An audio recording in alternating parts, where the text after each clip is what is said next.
wondering why all of his patients had cavities and had mouths that were too narrow to fit their teeth. Like, what's going on? And so he traveled the world and went to cultures that were not touched by Western trade. So they had not gotten, essentially white flour, white sugar, all of the processed stuff that was coming in these places that were, I guess, more accessible to, trade routes. This is the Auto Community Podcast.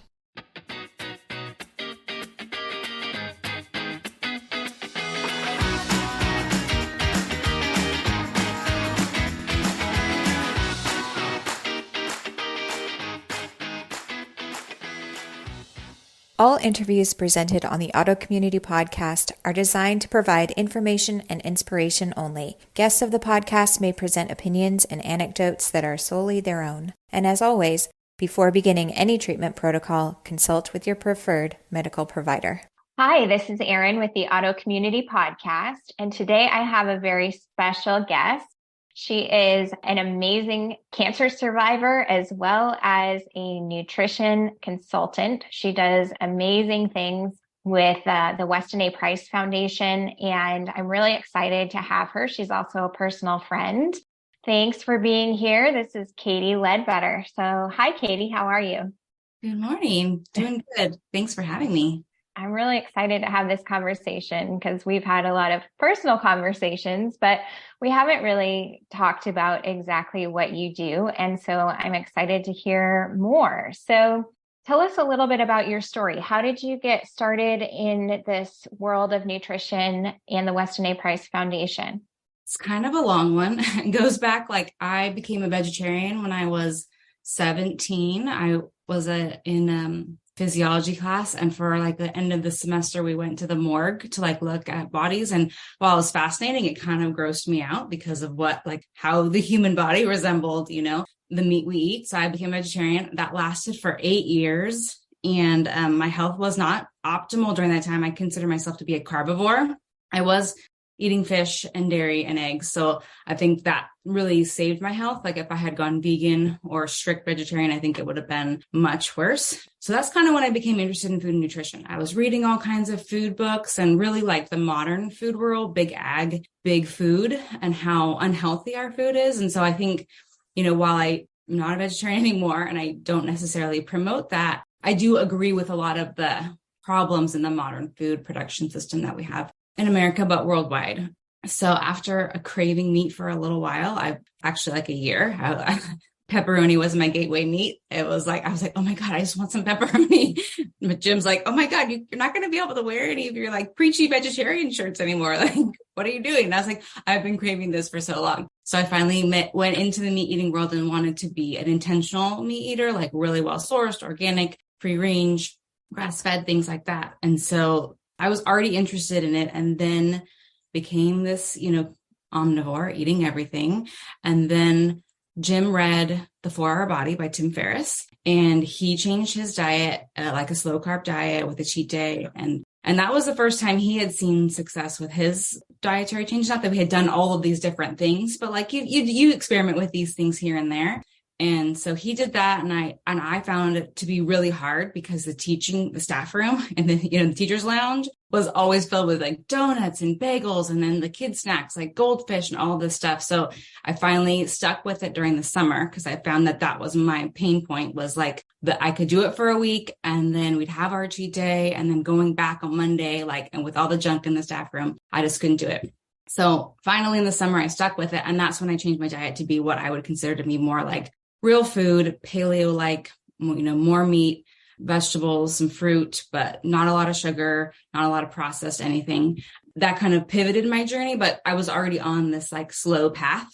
And then in 2013, I was I don't know if I want to be a teacher forever. I think I want to go back to school to be nutrition, because I talk to people about it and I just love it's a passion. I love talking about food and recipes and oh, did you know that, if you chop garlic and you let it sit, it has more antioxidants than if you just put it in your food right away. Just things like that I found to be so fun. So I decided to go back to school, and I went to Bauman College. It's a school, a nutrition school in Northern California. They have an online program and an in-person program. And I started in person in the spring of 2014. And so that was kind of what brought me there. And then maybe 6 weeks into my coursework, that's when I was diagnosed with breast cancer. So pushed me even further. Like, it was like I was already on the pathway. I was already passionate about it. I was already learning a lot, knowledgeable, but that really kept me going. And it's been, kind of an ever evolving journey since then.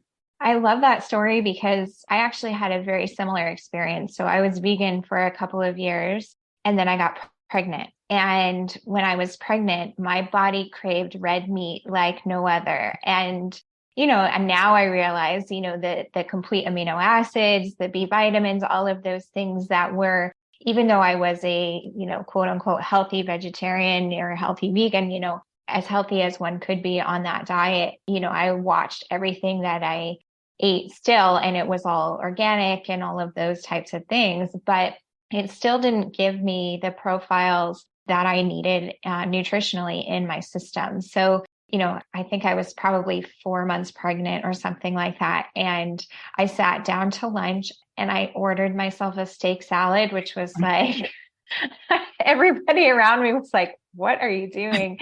Like, she's gone crazy. But, it was the pregnancy for me that really pushed me into that. Okay, this is not healthy for me. I need to be, eating a different way. And interestingly enough, your intro was the 4-Hour Body, mine was the Omnivore's Dilemma by Michael Pollan, which was, very eye-opening because I had read all of the vegan, arguments and all of the books. I like to research something before I take part in it. So I'm extremely voracious when it comes to reading or listening to podcasts or things like that to give me the information. So it's funny because, I do think there are a lot of, former vegans. So many. Yeah. Who have kind of realized that perhaps that diet isn't the healthiest for them. You talked about something though that I think is really important. So I wanted to stress that. So something that I've always studied and actually wrote about in a book in 2010 was about the big food, like big ag, and all of the different processes that go on that create this very unhealthy system. And not just only, the system for the animals, for the environment, for all of these things. And so what are you seeing as a way to combat that in your daily life? Like, how do you reconcile with, okay, I understand that the food system is not healthy for, people and the planet. So how do I get over that? And how do I overcome that? I think it starts small. I think the first step is to cooking your own meals, like stop outsourcing the cooking piece. And not that we don't ever eat out, but, a couple times a week, 2 to 3 times a week is all we do. And so, and those I'm not worried about. Like, I can't control what other people are doing. I don't care what they're cooking it with. Certainly we search for things that are, grass-fed burger or what have you. But if it's not, it's okay. I'm not going to stress about that. But first I'd say cook your own food.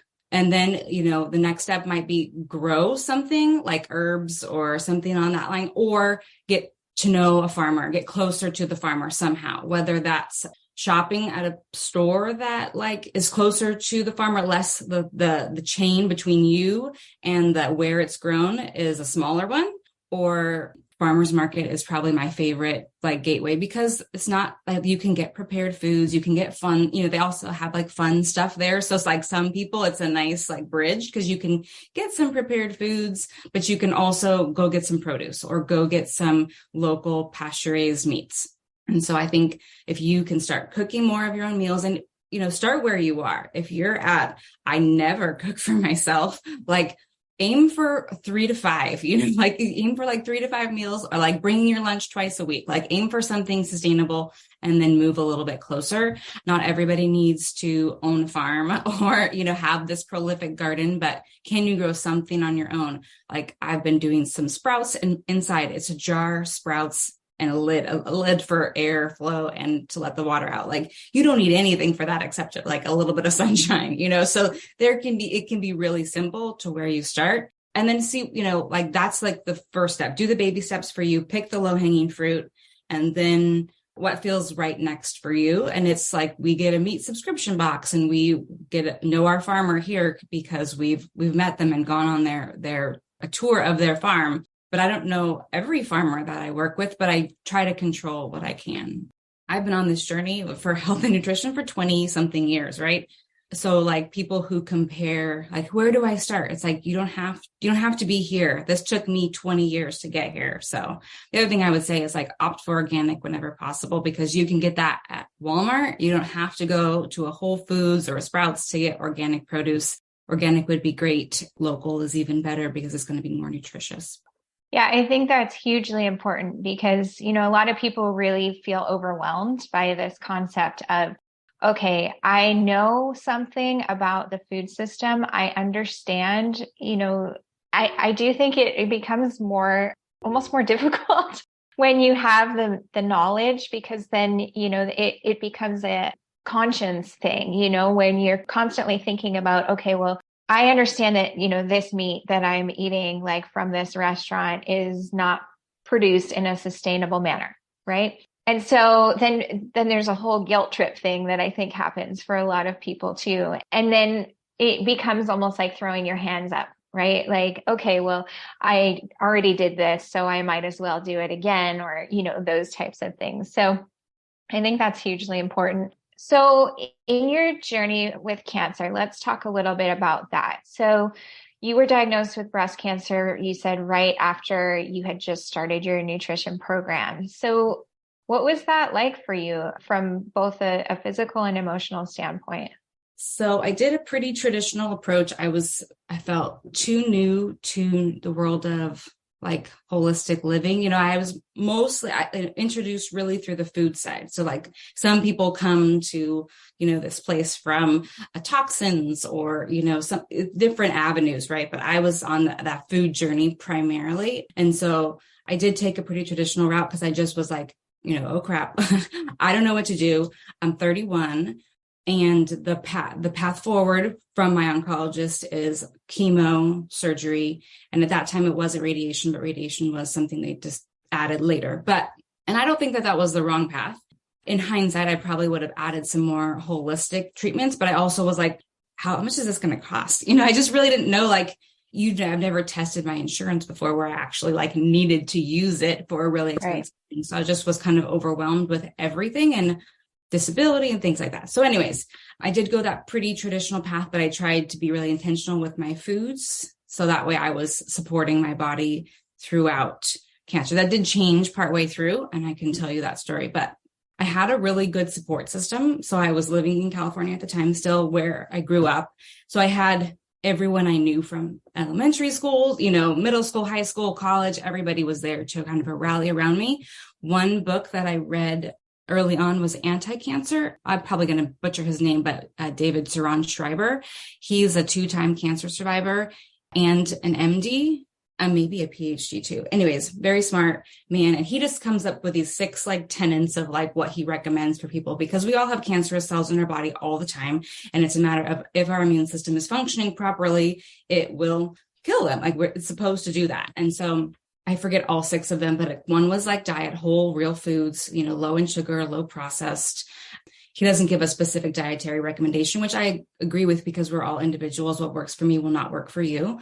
But he also talks about meditation being huge. So I started a meditation practice. He also said that people who go to support groups have longer survivor outcomes. And I was like, okay, I really don't want to go to a support group and cry in front of strangers, but okay, like survivorship is big. So I will do that. Talked about exercise, a couple other things. I think, like I said, there were 6 of them, but so I made sure to like keep moving my body. I wasn't going to go running or swimming, which were things I was doing. I didn't want to go to yoga. So I just kept walking. So I asked for like walking buddies.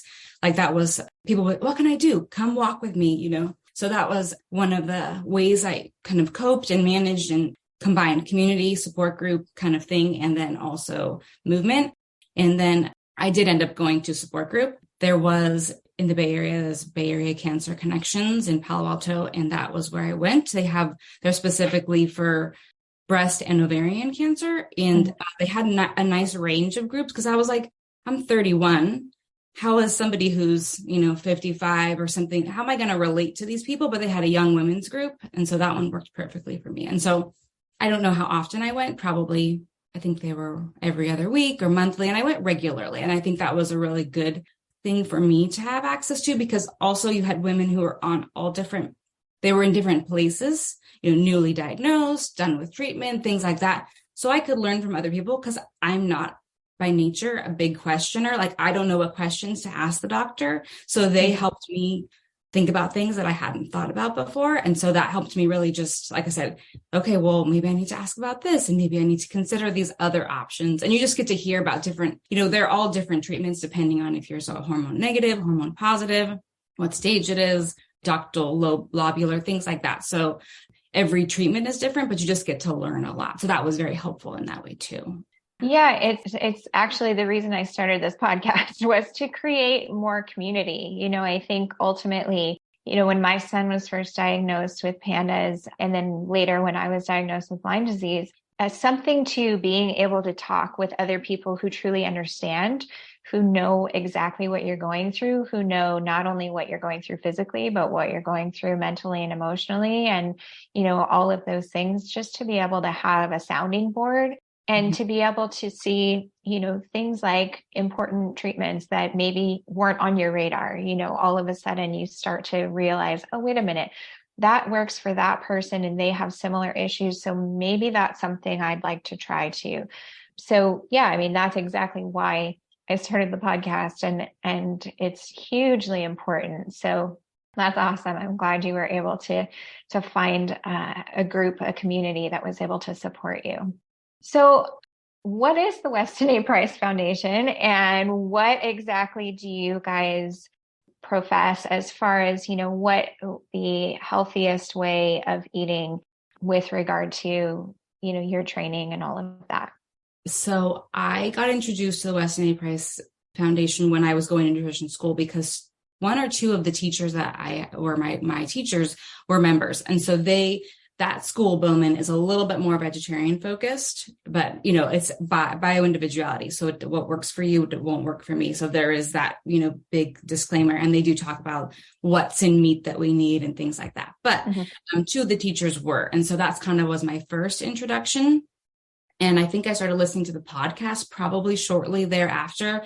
It's the Wise Traditions podcast with Hilda Labrada Gore. And so that was my first introduction. And I'd been a member and listened to the podcast and just kind of learned along, like, slowly. And then when we decided to move to Texas, I was like, okay, how am I truly going to make friends? Because I don't have children. I work from home, and we don't go to church. Like, how do adults make friends? We know a few people in Texas, but not a ton. And they're not like best friends where, like, you would just have their friends, right? And so I was like, I know what I'll do. I'll find the local chapter of the Weston A. Price group and I'll join them. And maybe they'll be like-minded friends, right?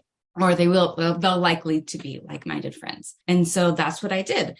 And some chapters are active. Some chapters are not very active, but lucky for me, this chapter is active right around the time we moved. She was starting to do in-person events, like just potlucks at her home, and she lives close by. So it's not, Austin's a big area. So lucky for us, not traveling 2 hours or whatever. But so that is, and so since then we go pretty much to all of the events. And so anyways, that was my introduction to them. And Weston A. Price was a dentist, and in the early 1900s, he was wondering why all of his patients had cavities and had mouths that were too narrow to fit their teeth. Like, what's going on? And so he traveled the world and went to cultures that were not touched by Western trade. So they had not gotten essentially white flour, white sugar, all of the processed stuff that was coming in these places that were, I guess, more accessible to, trade routes. And so what he found was that these people were extraordinarily healthy, and it went beyond their mouth. Like, they lived long lives. Interestingly enough, they had wide enough pelvises to have easy births. So birth was very easy. So it transcended this. Children were really well behaved. They nursed easy, like just like things that like we don't even think about as being associated with like your teeth, and the wideness of your mouth.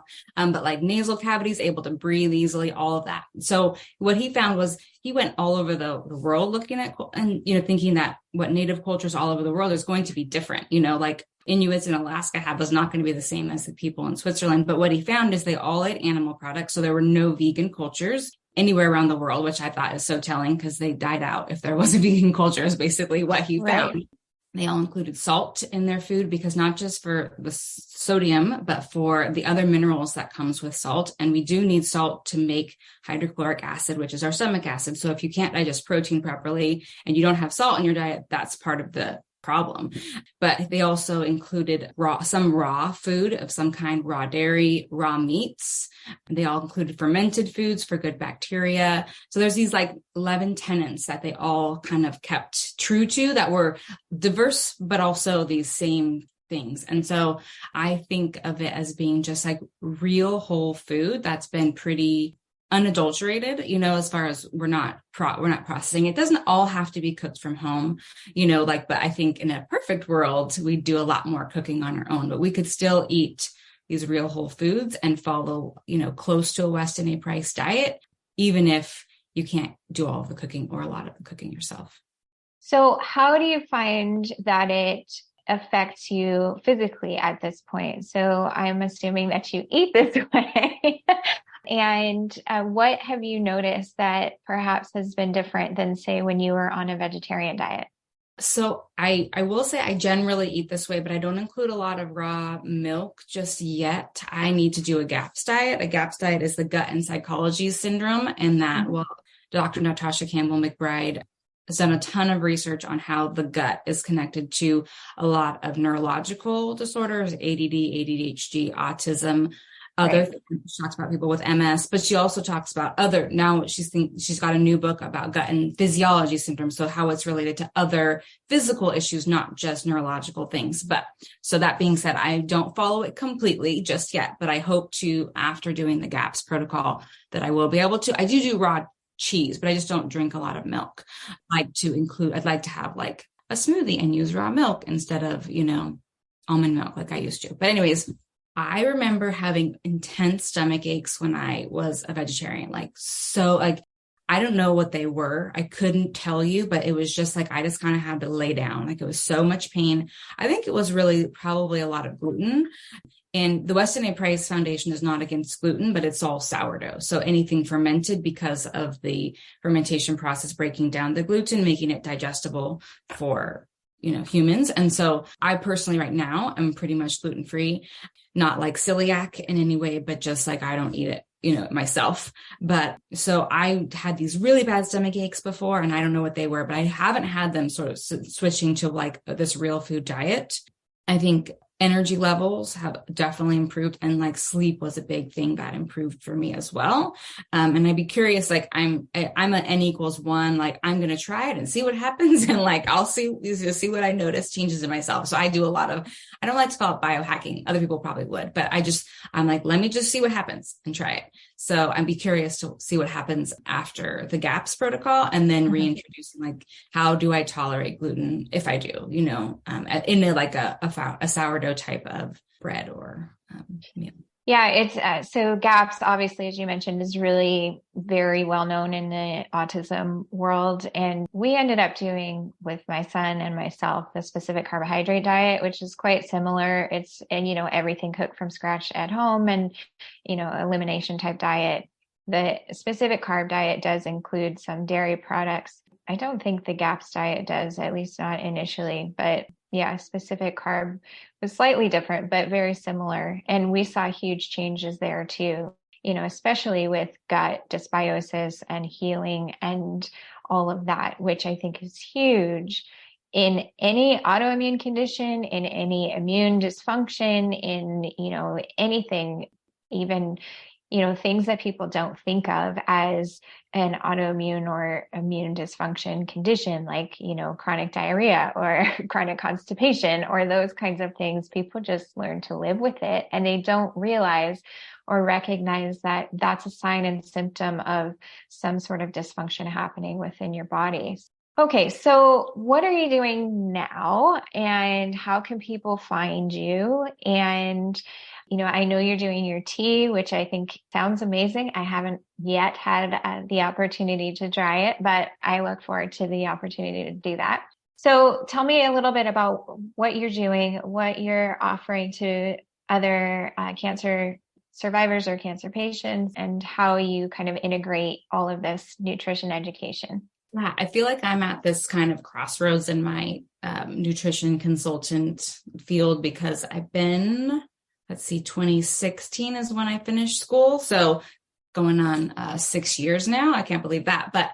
And then with this move to Texas from California, it was like, okay, so I feel like I'm in this like reevaluation period, and I'm feeling like the Weston A. Price group is kind of helping me, hone my things. But I do have, along with a friend, we have a cancer survivors course.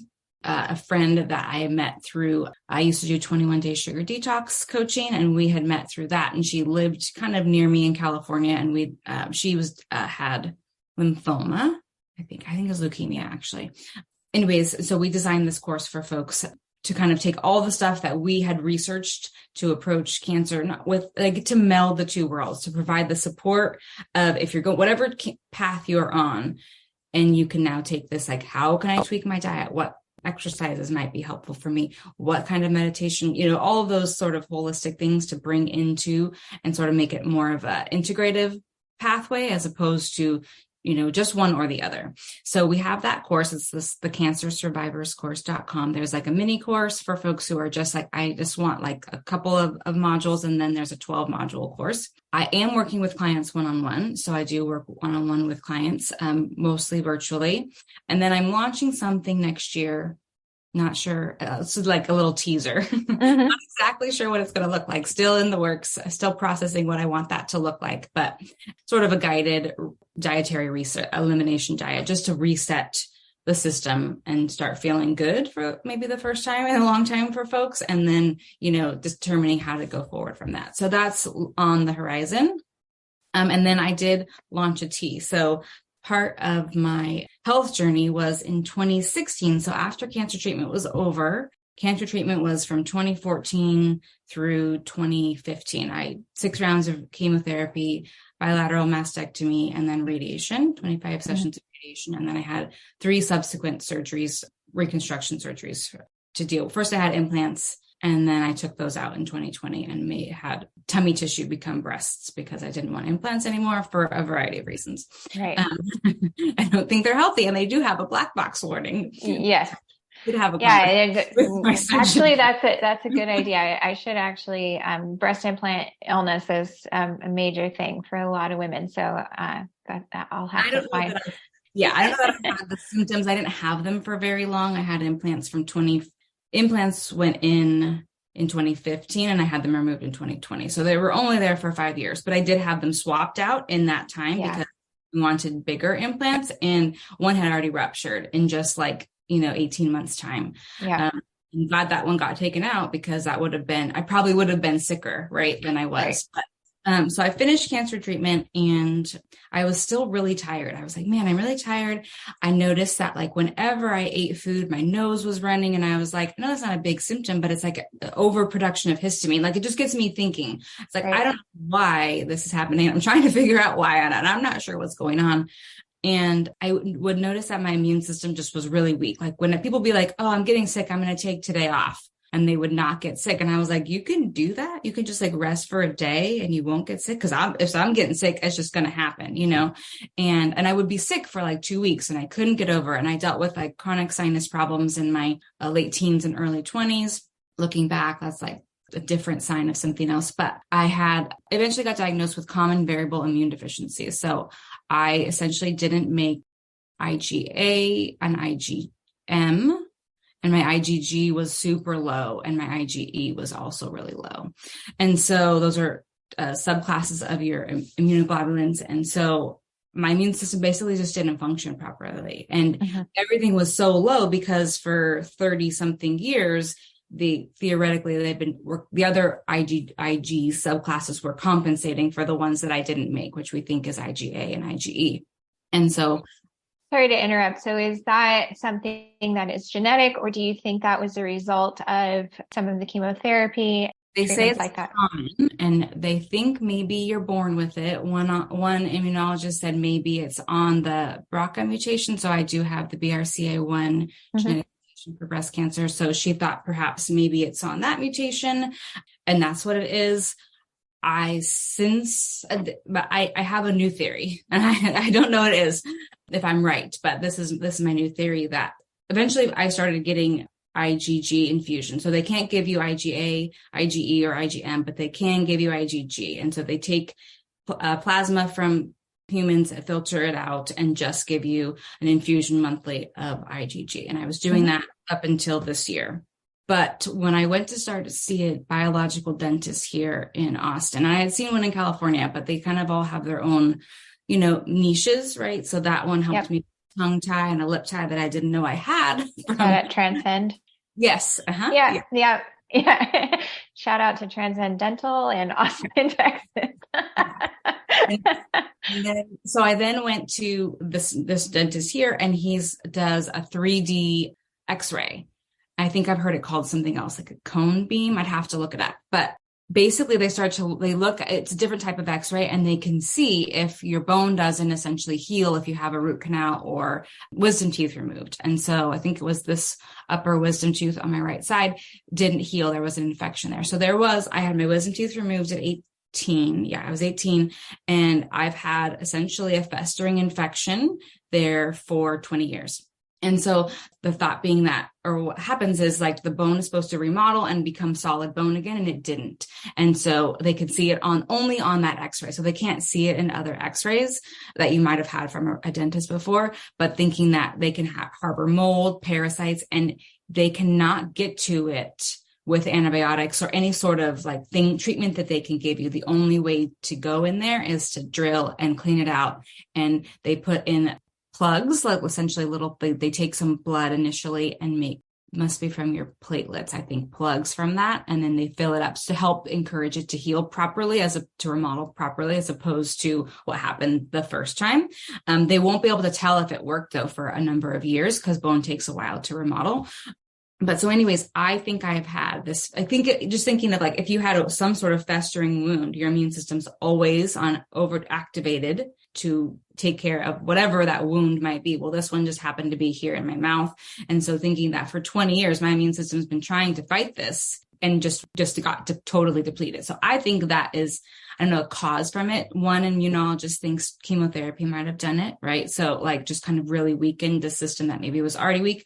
I wasn't a really sick kid. So it wasn't until my late teens that I started getting some allergies and sinus infections and whatnot, and sinus infections, headaches. There's a couple so this is called the cavitation, this protocol that they did. Right. And yeah, I just had cavitation surgery in July, actually, and a bone graft in my jaw and all of that, actually several bone grafts. But yeah, it's interesting. I'm sorry to interrupt you, but it's interesting that you bring up the festering, infection, because I got very ill after my cavitation surgery, actually. So, I do think there is something to that for sure, because I think, when I had the surgery, I became really, really sick, for several weeks afterwards. And I think that's exactly what it was. I think they opened up the cavitation and there was infection in there that just, somehow escaped, even though they, at this particular office, they do everything they can to, keep it contained. But, unfortunately, I just think at least it finally expressed itself at that point. Right.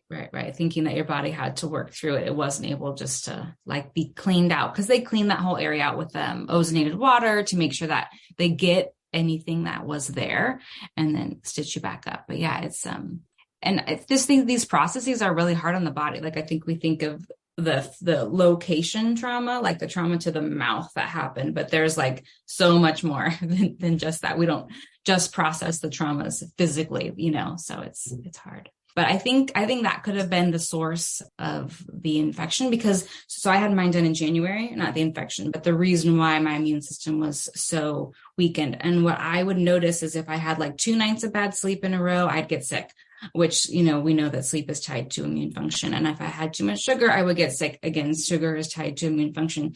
And so I felt before I could it was very obvious. I have too much sugar, I get sick. It was very causal for me. I could see it. Sure. But since then, I have not, I have gotten sick once in early January before this, and then once just recently, but I think it was actually allergies. So I feel like my immune system, and I've had sugar and, like I've not gone off the rails, but, I really have assaulted my immune system more and had less impact to it than before. So I really do think that this was perhaps the solution to my problem. I'm not saying I have a normally functioning immune system, but from what I can tell day to day, it's a huge improvement. Mm-hmm. Yeah. Yeah. I do think Weston A. Price has always intrigued me because I do think there's so much to the teeth. In fact, after I was diagnosed with Lyme disease, I didn't have a cavity at all until my 30s. And at that point, I had gotten Lyme, and all along the gum lines, all my back teeth, the gums were so swollen that I wound up with cavities all through, my rear molars. And, I had nothing changed with regard to my dental hygiene. I ate well, but the infection really caused a lot of inflammation and huge problems with my teeth as a result. So I do think that there's much more to the idea that, we almost show our health problems through our teeth. And so I've just always been really fascinated by, Weston A. Price and how he got to that conclusion from a dental perspective, which is, obviously not something that we talk about or think about in, at least in conventional medicine or anything like that. And I think we think of dentistry as separate, and there's all those dentist jokes and that. I feel like it's like this, but it's on your body. It's in your mouth is part of your body. So it's kind of interesting that we treat it so separately and we don't think that it impacts the rest of our body. When I had that tongue tie cut, I had tongue ties and lip ties cut. And the dentist showed me how the tongue muscle is how it's connected to muscles all the way down to your big toe. And that just kind of blew my mind. But I think, like you said, we undervalue and we don't realize the huge connection. And what was interesting was when I was getting ready to have this surgery, I was kind of doing more research because I was like, I've never heard of this before. I just want to make sure that I feel comfortable making this decision. And I had listened to a couple of podcasts on it. Do you follow Shervine on Instagram? I don't know who that is. No. He had just had a cavitation done, and my friend sent me his podcasts and his Instagram live on it. So I was watching that. And then I also started following Ask the Dentist. Did you follow him on Instagram? I don't know if I follow him, but I've heard of him before. Yeah. So I heard him on a podcast and I was like, oh my God, this is my dentist. He was the dentist I had from 8 to 20 or something like that. So he was my dentist for 10, 15 years. And he wasn't a biological dentist at the time, but he is, I don't know if he would consider himself biological, but more holistic for sure. And he kind of went paleo at probably about the same time that I did. And I think that's when he just kind of transitioned his practice. So I don't think he's practicing anymore, but he has a blog with lots of information. And so I was reading through his blog about cavitation protocols, and then he also talks about that movie. Have you seen that movie Root Canal? I think it's called Root Canal or something. It's a documentary. It was on Netflix, but they pulled it apparently. Huh. I don't know that I've seen it, but I am very familiar with the dangers of root canals and all of that. So yeah, interesting. Yeah. So anyways, he talks a lot about that. And I didn't watch it because it's I didn't really specifically have a root canal and I was already, on this pathway. But I, just thinking about how important the mouth is for our overall health. And the Transcendental, where we go, they do follow Hal Huggins' protocol. And he was a descendant of Dr. Weston A. Price. So it is really connected to the work of Dr. Price. So I think that was kind of also, I don't know, reassuring is the right word, but just okay, wow. It's kind of when worlds collide too. It's just very interesting. Yeah, definitely. And I think it's funny because he said his training was traditional, but his father was an acupuncturist. And that's kind of what opened that door of well, maybe there's alternative ways to do some of these things. So it's very interesting how people kind of come across different treatment protocols and things in their lives, just, based on experience, and their upbringing and all of that. So very cool. Okay. So I don't think I told you about the tea though. I think I got on a long tangent. yeah, I know. So let's talk about the tea. So where can people find it? What's in it? And what are the benefits?